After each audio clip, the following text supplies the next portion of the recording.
The role and goal clarifier, the purpose of this is to help you get completely aligned with yourself, your partners, your spouse, your family members, your executives, and what the hell do you want out of the business, and then what do you got to do today in order to get there. And the first, everything starts with identifying the nuanced version of your goals between time, cash flow, and wealth, not just from revenue number. And the lack of clarity on the role and goals is, I think, the number one contributor to conflict, to miss expectations of capital between business partners and or investors and executives with their ownership team. So in today's video, the goal is to walk you through the role and goal clarifier.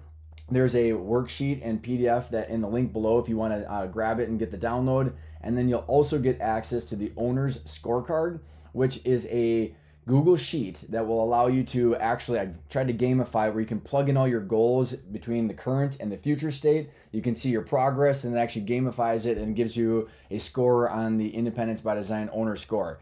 But first, I need to lay out all these concepts so you understand and can think about what your goals are. And everything starts with the independence flywheel. And I have spent a lot of time trying to unpack what are the first principles of our goals, because the goals that we have, the nature of a goal is that we identify what we want to do and what timeline, and then that perspective then allows us to organize all of our constraints so that way we can manage our journey appropriately and make sure that we're always on track. But we have to make sure our decisions as business owner operators allow us to get further and further towards our goals. And the way I think about what is our actual goal from being a business owner is having independence. And that is, I think, the freedom to do what you want, when you want, whether you own the business or not.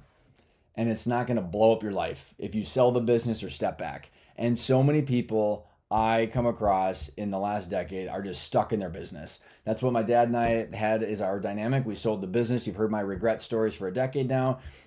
And I think that we need to sync up 3 of our most important constraints so we can use our constraints appropriately and our resources appropriately. So the first thing that we have to acknowledge is we have a limited amount of time. I've got up there I've got my life in weeks. My wife thinks I'm a crazy person. I've given myself to 100, and every week is a box, and I check them off. I mean, we're here in this meat suit for, call it 90 years, and then we drop dead. I think that is actually exciting because then that allows me to use my time wisely and prioritize how I want to spend it. And in the next slide, we're going to go through how to rate what you want to do with your time. But first, we need to acknowledge that we have a limited amount of time, and then we spend that time working often and generating cash flow. And we generate this cash flow through work. And a lot of times, the people that are watching this video, you had an allergic reaction to being told what to do. You had an allergic reaction to having a job in the corporate world. So then you took your risk and you wanted to create your own destiny. So you're taking that cash flow and you're investing it back into the business. So why are you doing that? And it's not just to have more revenue. It's because you want more wealth. The purpose of wealth is to generate more income that's not tied to your time. So the way I think about how this flywheel works and why I get so damn excited about it is because the way it works is, if this goal right here is complete freedom, that we can do whatever we want, we are spending our time generating cash flow, and then that cash flow, we're reinvesting it into wealth so that way we can have more income not tied to our time. And if we optimize this flywheel, every single decision, every single day, we should get addicted to doing hard stuff. And like I always say, that I'm really totally cool eating shit and doing hard things if it's going to pay off. But if it's not going to pay off, I want to spend my time doing other things. I want to use my money doing other things. So we have to understand what our goal is of time, cash flow, and wealth, and then where we are today, and then how do we use these constraints appropriately. Because if you think about almost every big decision that you have, hire a CEO for $260,000. Well, that's going to be over 20 grand a month. That's going to eat up some cash flow. Well, you're going to have to spend some time originally getting that person up to speed, but I can guarantee you're going to have a more valuable business because you're going to have to decouple yourself. So my point is like, what's the trade-off? If you suck all the money out of the company, you're going to be starving that asset of wealth creation. So just understanding these concepts is important. There's lots of other podcasts and videos that we'll jump into to actually learn about these things. But what we want to do today is clarify your goals. Because I think if we clarify your goals of time, cash flow, and wealth, then you can get really excited to start doing some hard stuff every single day to actually get to the point where you can have complete optionality. I just, as a side note, I just got done interviewing my buddy Rob Dubay. He's become a dear friend over the years, founder of Image One with Joel, and he's partners with Gino Wickman at the 10 Disciplines at the 10 Disciplines, and Rob now sits in the boardroom of Image One.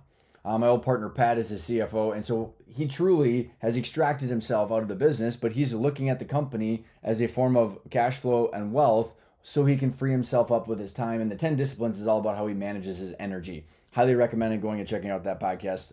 If it's out, if it's not yet, it'll be out in a couple weeks. Okay, let's double click on this concept of time, cash flow, and wealth one more, because I want you to give a rating on whether you think that each of these different spokes of this flywheel, how you feel about it right now. Because then what I'm going to do in the rest of this video is I'm going to be jumping into how do we actually clarify our goals of time, cash flow, and wealth. So you will be jumping into a PDF that says, okay, here's what I want out of my time, my cash flow, and wealth. But I wanted to add a layer to the concept first. So when I think about time, I think there are three things that we want with our time, and that is personal growth. I think personal growth is very addicting, and I think our business and being an owner-operator becomes extremely rewarding, and I think that's why a lot of entrepreneurs are ADHD entrepreneurs. We're the visionary, we like ideas, we like to see ourselves and push ourselves, and the business is an amazing feedback loop to have that personal growth. And then the second thing I think is meaningful relationships. And relationships in my mind are just, it's the core of life.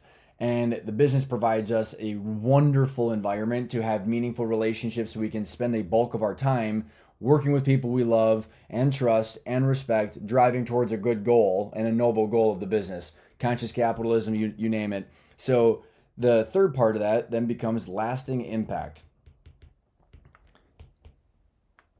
And I think the lasting impact is just a deep-seated need to make a dent in the world, and call it legacy, call whatever you want. If it's just your family, if it's just the people around you, but the business becomes this organism and mechanism to be able to make lasting impact, have meaningful relationships, and have personal growth. So what I want you to do is pause the video right now and give yourself a rating on great, fine, or needs work, because this will help us into the goal setting. All right, now that you've filled out the time aspect of this, we're going to move on to cash flow, because cash flow is a goal that we have to have it, and we also have constraints, and because our cash flow comes from what I have identified as three main buckets, and the first one is our salary.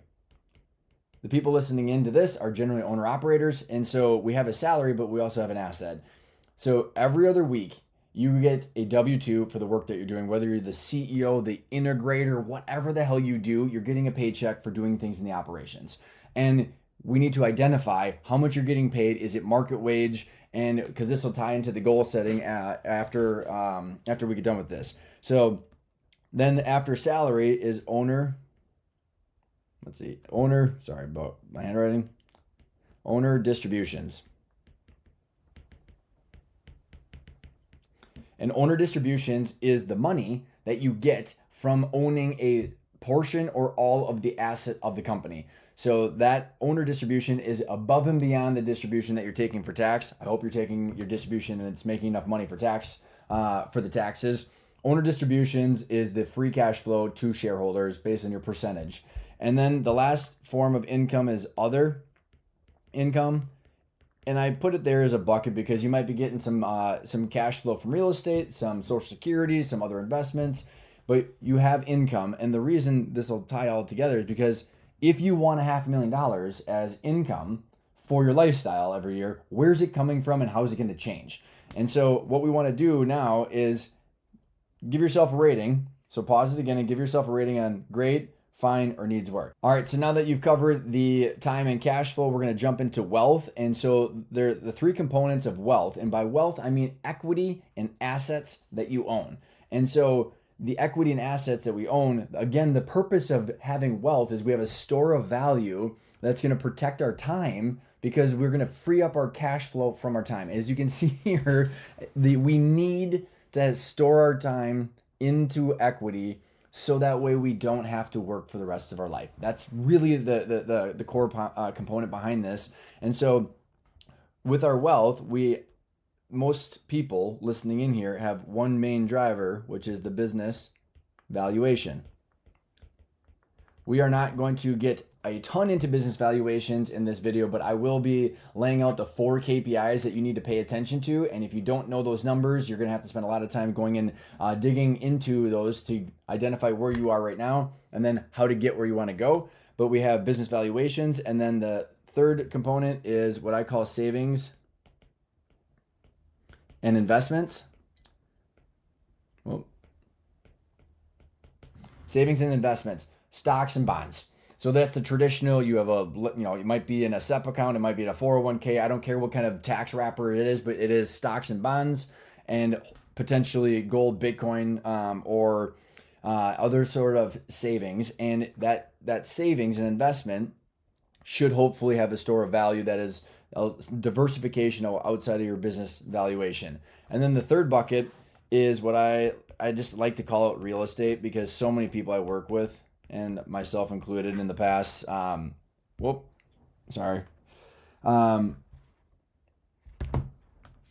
real estate becomes a big component because you, a lot of times, I mean, I don't know what the percentage is, but it's got to be damn near half where you own the real estate that you're renting from.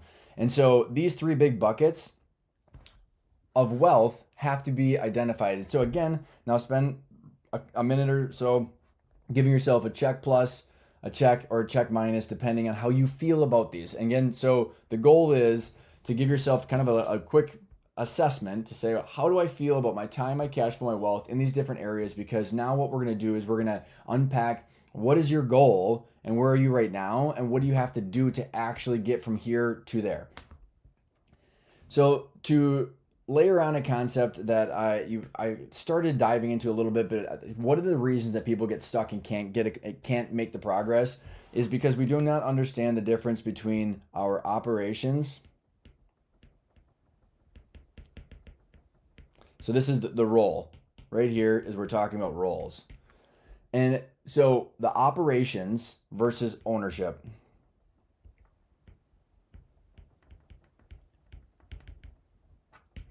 This right here is probably the biggest concept that when I've done the workshops, people are like, oh my gosh, is because people say, well, I want out, Ryan, and I won't even answer it anymore, because out of what? Do you want out of your job, or do you want out of your asset? If we do not identify that, I'm not even willing to have the conversation, because we have to identify our job versus our asset, and then we can start planting our seed, or planting our stake of what we want out of our time, cash, and wealth right now and into the future. But we have to identify that the 2 different roles that we have, and that's why I like to say the people that I relate to that are listening in here are owner operators. You're not sitting in the boardroom yet, but you're also you've got an asset because you're not just raising money on a VC startup. So the operations is a job, it's a salary and job, and you're trading time for money, and it's the operation. The operations is responsible for shareholders' goal, or executing shareholders' goals. So operational execution. It's a job. And over here on ownership, when we have ownership of assets, we have 2 things that we care about: reinvesting versus distributions.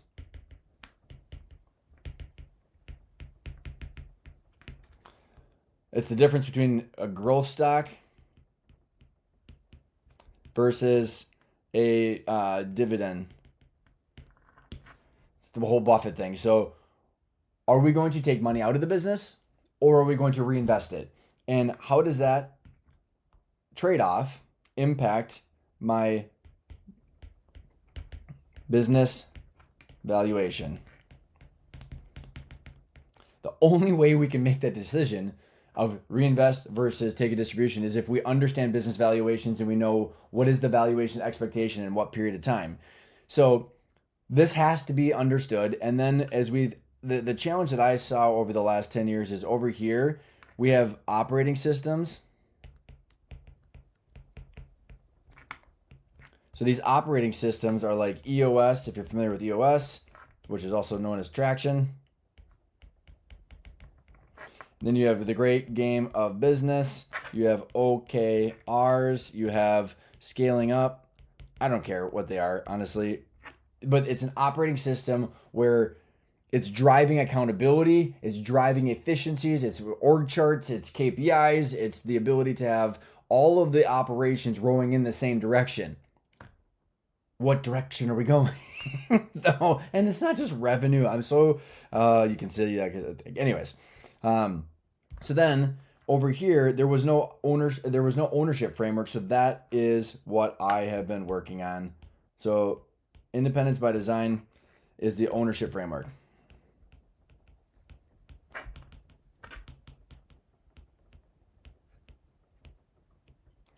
And the ownership framework and everything we just talked about of your time, cash, and wealth as the owner has to be inputs into the operating system.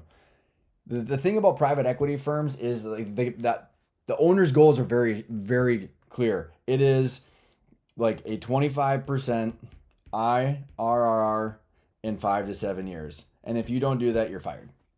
The reality is the reality is, as an owner operator who's privately held, it's your goal to determine what the valuation is and what timeline and what's the trade-offs between reinvestment and distribution, which is what we're working on now. So before we continue not before we continue, but now moving on, what we're going to be doing is I want to just set the ground rules of what I believe is the common language of business as it relates to roles, because I don't necessarily like labels of visionary, integrator, or even like determining exactly what you want, because I think, or what role you want, because I think the purpose of owning a business is so you can do whatever you want. So if you like sales, you like engineering, or you like, I don't really care. But what we need to do is set the ground rules of like, what is the normal and typical structure of a business and operations for roles. And then you can figure out where you want to fit in there. But over here, we have ownership. We have to have ownership over here in this box over here, and this right here is the board. So I'm a fiduciary in a couple boards, and the board and the ownership group, ESOP, private equity firms, individual, family, have to determine shareholder growth and what is the valuation, what's the distribution target. And then over here, we have the CEO. You could also call that person the president. You could call them the integrator. I don't really care. But that person right there, and by the way, before I keep going, the difference will be is the size of your company could depend on what level of salary you've got, or whether you got fractional or not fractional. But here's what I think is so fascinating about this part of operations, where again, you got ownership over here and you got operations over here. So that's really where that divide happens. Owner, operator. So then over here, the CEO is responsible for the financial outcome of the operations. The operations have to hit the financial outcomes of ownership's goals of free cash flow, of distributions, as well as equity growth. Whether this stuff is clear or not is a whole different thing, but like, this is how it works. So, and this person should not have technically, and I've interviewed Joel Trammell quite a few times, the CEO operating system. I've interviewed too many private equity firms, ESOPs. When you get to a certain size, that CEO integrator, I'm sorry, yeah, I did it myself. That CEO, president, integrator, whatever you want to call it, will have no tasks, and they're responsible for managing the company's direction, and they should have 80 to 90% of their time looking to the future. Again, you might not be big enough to do this, but this is the ideal. This is the archetype. This is what we're striving for, because this is how it works once you get to a certain size. And so then that CEO will have 3 reports. And the first report over here is I don't care what the titles are. What we have here is 3 reports or 3 functions. What I love about this is the 3 functions in EOS, which is sales and marketing, it's ops, and then it's finance. But guess what? It's the 3 components of the income statement, which is sales, which is ops, which is finance. So over here in sales is responsible for revenue, ops is responsible for gross profit, and then finance is responsible for normalized, I'll just do EBITDA. Oh, sorry. We'll get into more of that later. But those are 3 parts of the income statement, and those 3 parts of the income statement roll up to the CEO, who has to report to the board and ownership. So whatever you like to do or don't like to do, I think it's helpful understanding that all of these people right here, if it's the chief revenue officer, or if it's the service director, director of ops, COO, I don't care what you call them, someone has to be responsible for gross profit, someone has to be responsible for EBITDA, and someone has to be responsible for revenue, and you need to be able to go grab that person by the neck and say, you didn't accomplish this. There's a whole bunch of material that we'll cover in future videos on compensation plans, on how to tie all these people together, tie them to the shareholder growth. I love it. I've got a lot of material on that, but for today, it's just understanding this is how it works. This is the universal understanding behind ESOPs, private equity firms, public companies, and as you get smaller, we just have to figure out who's going to be responsible for this. And if we don't have one person, a lot more conflict can happen. But if you're an owner and operator, understanding what role you fit, what is market comp for that role, for your salary, and are you doing your job, and does that hit shareholders' goals, all has to be articulated. And if we're not articulating it, that's where the confusion and the conflict comes from. All right, what do we want? So now that we've covered owner, operator, and time, cash flow, and wealth, let's double click this and say, okay, what do you want? This is going to be one of probably the more challenging topics or challenging exercises, because understanding what you want and me challenging you like this is probably different. And one of I think it's a repeat comment and feedback from all my Vistage and EO workshops is, I just have to figure out what I want, because you're the one making decisions every single day about how people spend their time and where the money goes. And so we're either guessing or we're not. And so what we have here is whatever role you want, you should have complete flexibility in my mind, and complete freedom and independence to do whatever you want. It has to be market wage. And if you have partners, family members, or whoever, or a board, silent investors, identifying what role you're doing, what is market comp, has to be identified, because you could have market comp with bonuses and all that kind of stuff as a job because you're trading your time for that role. But then you also might be benefiting from the distributions and the equity growth when you're sitting on the boardroom. But we have to split those across. So then what we have here is 2 different things, 2 different ways. I think we want to reduce our need for salary. So we say, okay, over time, I want to reduce my salary, and then I want to increase my distributions. The ultimate freedom hack is you can maintain your income through free cash flow. I've got people that have done it. I've worked with people that have done it. And hopefully you don't have to sell your business to get there, and you have a lump sum, but hopefully you can build a business that generates the free cash flow that you want, that equals your salary. I can tell you what, your company's worth a shitload of money if you can do that anyways. And what we have over here on the wealth side, so that's the cash flow side, is the salary and distributions. And then over here on the wealth side, we have the business valuation.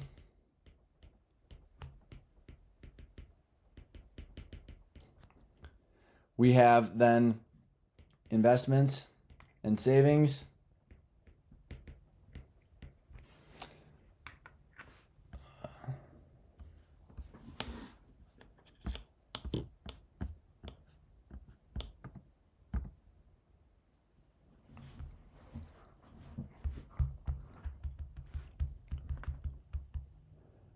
And then over here we have real estate. And then investments, stocks, bonds, etc. And then I put savings.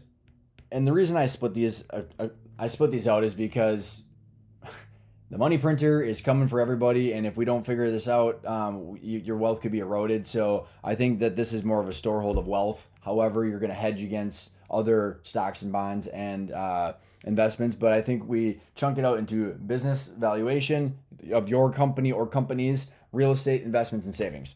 So what are our goals and what do we want for each of these? So I'm going to walk through 3 different exercises and then I'll wrap this up. So hopefully you're still finding some value out of this, because I know it's getting a little bit longer, but I want to get these ideas out so that way you can start making progress. Okay. What do we want out over time? So we have personal growth.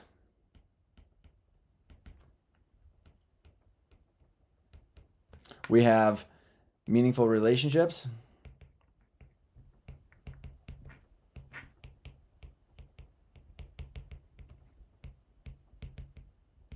And then we have lasting impact. So what I want you to do is fill this out, and how satisfied are how you spend your time right now.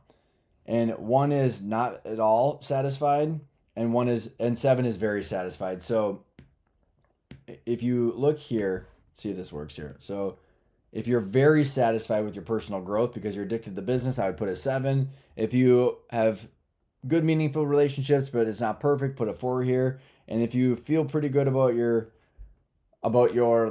legacy that you're leaving, put it there. And then what we want to do is connect them. And then we want to add that up. So we have 7 plus 4 plus 5. So then we would take that and say, okay, we have 9, we have 16. So down, 15. All right. I changed it based on what I was going to do. So 16. Right, yep. I did the math correct. Okay, so we have 16 there, and we want to get to 21. So now what we can do is move on to cash flow. So okay, well now what do we want to do with our cash flow? Because let me go slide back here. This right here, and I want to make sure that I'm not going too fast and that I'm actually getting these ideas across. So this right here, when I see people that truly feel stuck and they get that stomach ache and they just want to pull the ripcord and get the hell out because they're so overwhelmed or they're so bored or whatever the hell it is, it has to do with one of these things. The money becomes the secondary effect, but I watch people make ridiculously terrible decisions financially to fix this. So I think that a lot of entrepreneurs end up driving this is the gut right here. And by identifying what's really gnawing at you becomes very helpful, because it then allows us to say, okay, what are we truly solving for here? Do I love the business, which is why I haven't talked about exit planning. I hate those words. But what is it that you're solving for? And it relates to your personal growth, your meaningful relationships, and your lasting impact. And how do your future decisions impact your ability to stay in the flow zone or get the hell out of that stuck feeling? All right, next is cash flow. And we want to identify what we want out of cash flow. So over here, we have there's 4 different quadrants that we're going to be jumping into. We have more equity.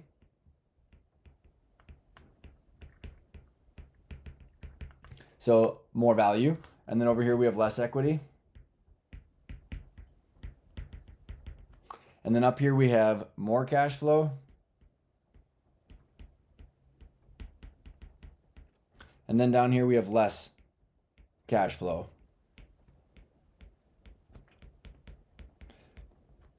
In the middle, this is cash flow,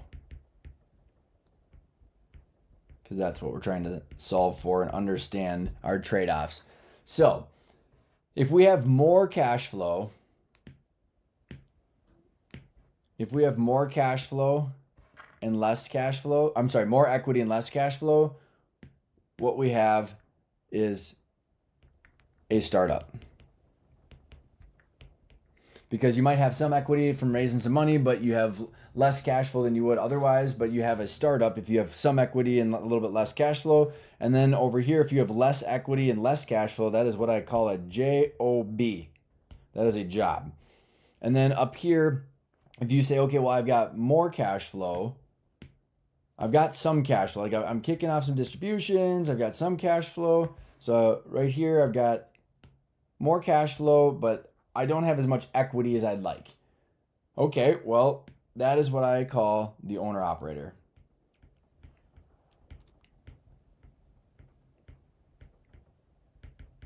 And that's the owner-operator trap you've heard me probably talk quite a bit about. And so that owner-operator trap, what we're trying to do is we're trying to move from owner-operator over to owner that has more equity and more cash flow.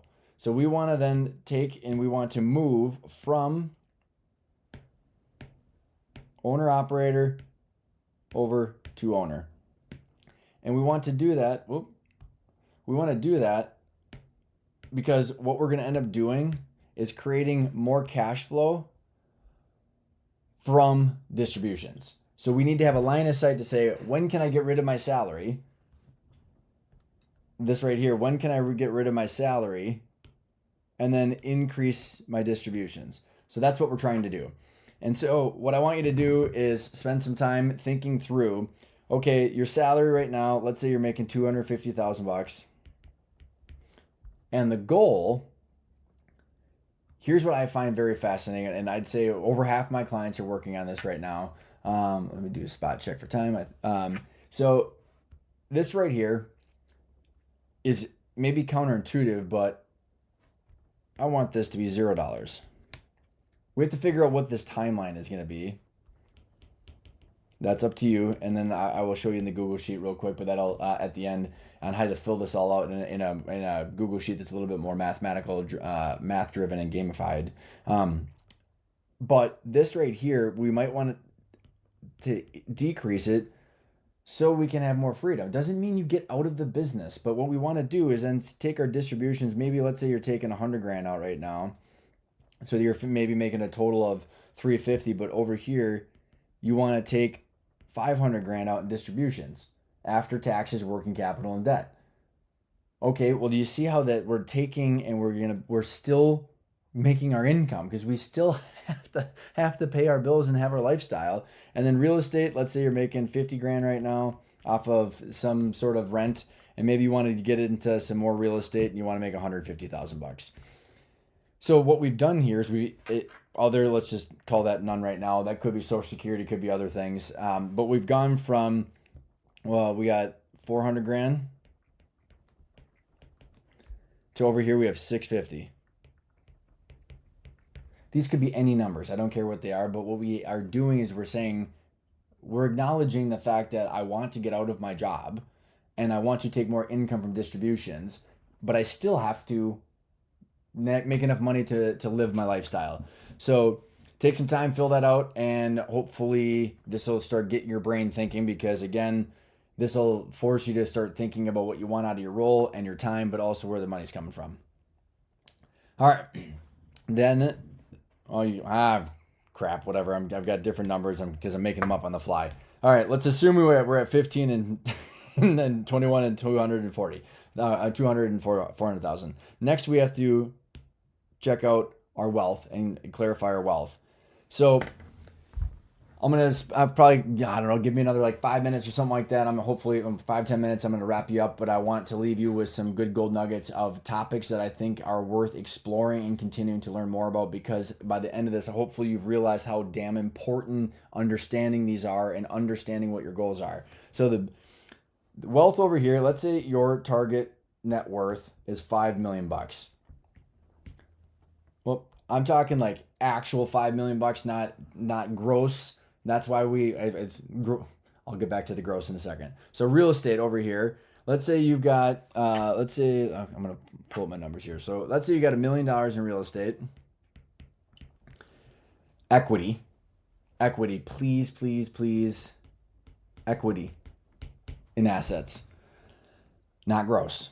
So $1 million in real estate. Let's say you've got $750,000 in investments, and then $250,000 in savings. And again, I'm articulating savings as I think it's just so important to have a hedge against and have hard assets. And so savings is different than its stocks and bonds and investments, and then real estate, and then your business valuation. And by the way, if you're wanting to know more about my philosophy behind this, I follow Joe Brown, and I've interviewed him quite a few times. I've had him into the ownership group quite a few times, but he talked about an ideal portfolio in that podcast I did with him.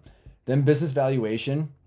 What we have here is if we want a net worth of $5 million, this business valuation needs to be $3 million.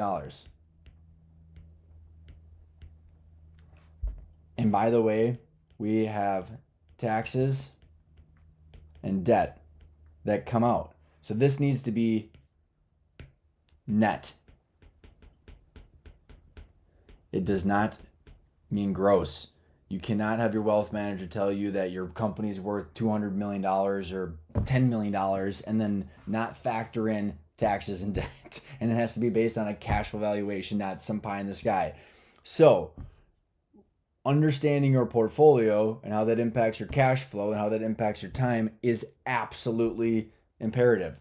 So over here in the business valuation, I'm going to double click on this one more time.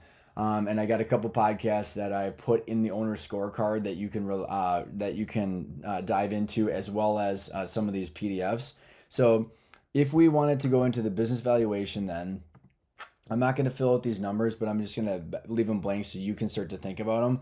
But what we have over here, when we look at the business valuation, which is this right here, there's 4 numbers that we have to concern ourselves with. We have normalized EBITDA, which is a proxy for cash flow.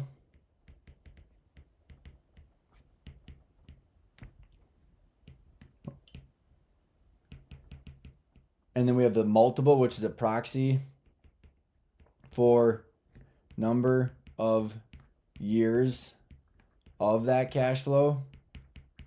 So if someone's going to give you a 5 multiple, they're saying I'm willing to give you 5 years of cash flow because of the risk of your business.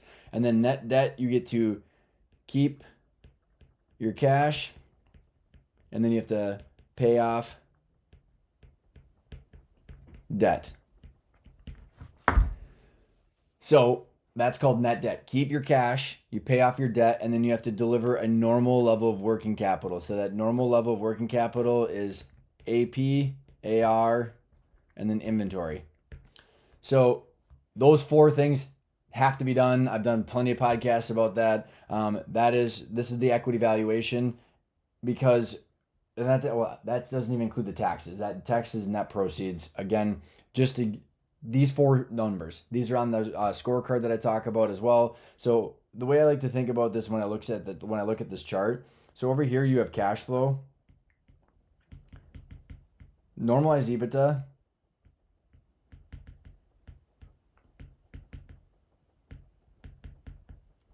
is a proxy for cash flow. Proxy. We all know that you could have $1.5 million in EBITDA and have no cash. So it's important. That's a rant for a different day, but normalized EBITDA, we want to then take that and multiply that by the multiple. So we're going to take normalized EBITDA right here, and we're going to multiply that by the multiple. And then what we're going to have to do is then take away your net debt. I'm sorry, I'm going to do it like this. This is your debt. So then we add your debt because you have to pay off your debt. And then over here is working capital.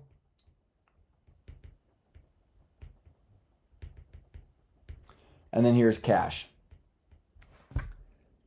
These are the components that have to be determined, and you should be measuring and monitoring these every single day, as well as working towards a valuation that include all these numbers.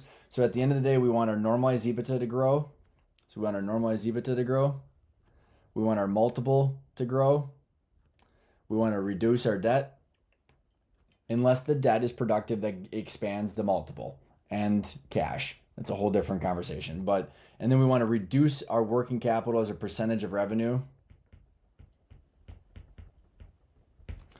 And then we want to figure out, do we take that cash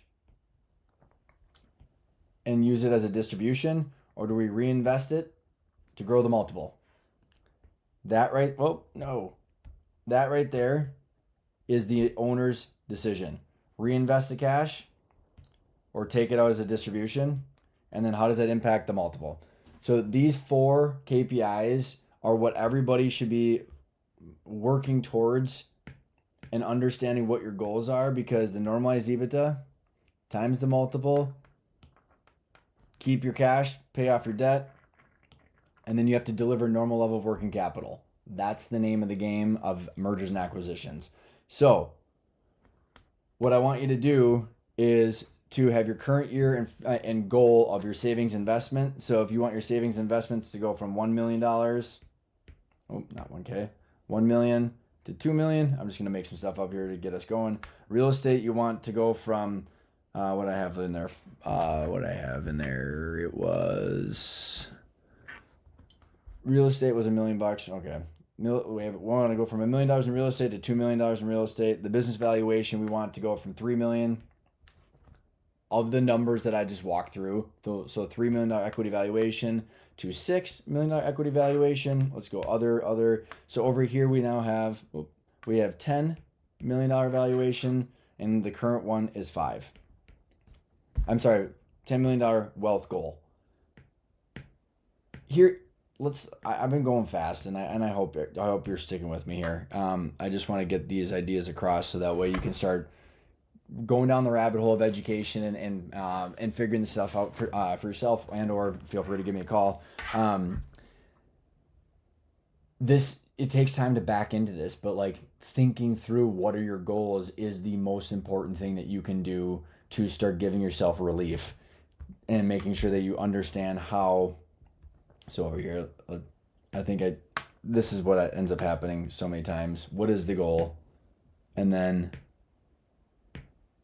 or what is it right now? It becomes one of the biggest questions. And then you want to put your goal in there and say, let's say it's 10 million. This becomes one of the biggest things. I mean, figuring out where your point A becomes one of the biggest leverage points and the biggest things that you can do it's the one thing, I don't know if you ever read that book, what's the one thing we can do today that makes everything else easier? Well, it's figure out what the hell your goals are and figure out where you are right now so that way you can start making progress. What do you want? That's the number one goal. And so here's how it fits into the Independence by Design Owners Framework. We just talked about clarifying your goals. There's the part of the plan, so this plan right here is plan for the future. For the future. We need to clarify goals. We need to expand our knowledge, understanding how business valuations work, how M&A works, and how it's effectively running a family office, and how to increase your tax mitigate or decrease taxes, make sure that you're managing your wealth appropriately, estate planning, managing banking, M&A, business valuations, and then we need to drive strategy from the boardroom. Those are the 3 parts of plan, which is the first phase of the Independence by Design framework. So those were right here, as you could see. And those different components, there we go, let's do some blue. Those 3 help us plan for the future. So that way we can build a valuable business. So that way we can move from owner to operator. So that way we can have independence, which is that escape velocity of the ultimate goal. So you can do what you want every day. That's the point. That's why I get so passionate about this, is because too many people are stuck, or they're feeling gross inside because they have anxiety, or they have misalignment with their partners, and they don't know what they want to be doing with the role, you name it. Sit down and think about this. What is your independence flywheel? Go through and fill that all out, and that is the owner scorecard. So as you can see here, I have gamified all this stuff, so you can take the worksheet, you can hopefully pause, rewind. If this was a valuable video, I hope it was. and give you a lot to think about. And even if there's one thing where I'm like, and I've struggled with this for years, it's like, oh my God, Ryan, that was overwhelming. I'm sorry. Like, I don't mean to be overwhelming, but like, hopefully I gave you some encouragement to stop and think about what is important. And then start pulling the thread. Like, who do you talk to? What podcast do you listen to? But like, this is what's important. And if this is what's important, it's not my opinion, and this is just things that have to be clarified, you can start having productive conversations with other people around you. And hopefully, these tools make that easier for you to have conversations with your family, your spouse, your executive team, your investors, your partners. And so, this right here is the owner scorecard. And what I have, and actually, I'll just pull it up over here, see if I can get this to work. Hi, worked. I love this technology. So, what I have here is the owner scorecard, which let's see if I can. The owner scorecard is a Google sheet that you can download it in that. You can download it in the link below. But the reason I waited till the end is because look at this. You can see. I want you to go through your time, cash flow, and wealth. What's your current state, and what's your goal? And by the way, I've got one that's open and clear, but then I've got an example here. And so up here, you'll get a total score, but I want you to have just fill in your current state and your goal. So these first three have some drop downs, but everything else is you can fill out. First of all, go up and hit file, make a copy, or download. Do not fill it out in this one because this is the one that everybody will grab and then make a copy of. You'll start seeing your progress and what is the progress that as a percentage, which is the difference of these two. And then the business ownership goals here, this is exactly what I just went through, which is what's your sales target, your normalized EBITDA, and then your valuation, your net debt, your percentage ownership. I won't go through all this because all you have to do is you can go in here and each one of these has a little bit of a note directions, and then you can also get detailed scorecard directions right here. So you can go and actually start filling this out and like start having conversations with the people that are important to you. I put some comments in the example here.